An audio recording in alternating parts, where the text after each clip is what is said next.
زعما شنو الفرق ما بين كرهبة ايسونس او مازوت؟ وشني حكاية ال1.2 وال1.4 اللي موجودين في الكرهب؟ وزعما شركة رانج روفر شكون شراها؟ وطو الصيف جا وعندي مشكلة فك الكليماتيزور. زعما كيفاش يخدم الكليماتيزور من اساسه؟ وعلاش يخرج في الريحة الخايبة؟ اغلبية الكرهب كوبي تكون بزوز بيبان.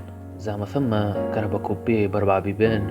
حقا تفكرت حاجة بكري جيت نشد في فران كرهم باش تتوقف على البلاصة ومش عوايدها. شني المشكلة تطلعش من الابياس؟ اكيد اي شخص جاته منكم الاسئله هذم الكل حكايه، وباش تعرف الاجوبه هذم الكل ما عليك الا تدخل الشان يوتيوب توربو بوانتين، تعمل ابوني وتفعل الجرس باش توصل لك نوتيفيكاسيون على اي فيديو جديد.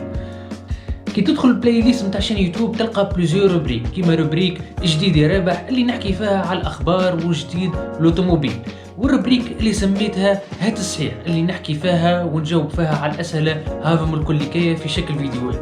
مثلا كيما عملت فيديو على الابياس، كيفاش يخدم الابياس، شنو الفرق ما بين كهرباء فيها ابياس وكهرباء لير، وتو وقت صيف وسخانه كيفاش زعما يخدم الكليماتيزور وشنو الديفوات نتاعو وكيفاش نجم نصلحو ونفيق بالديفوات هذم. مثلا اسكو فما كهرباء كوبي ب4 بيبان وشنو ما تصنيفات السيارات، الاسئله هذم الكل اللي كي جاوبت عليهم في فيديو.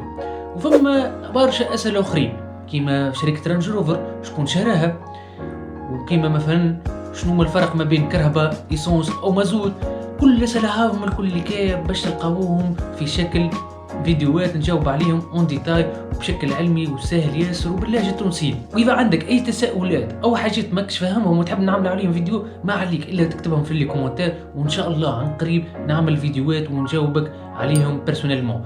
ما عليك الا تتبعني على الانستغرام عبد المجيد بوغطاس، واهم حاجه انك تعمل ابوني في الشان يوتيوب وتبارطاجيها مع اصحابك باش تعمل فايده. وفي الاخر ما بقى لي كان نقول لك سلام.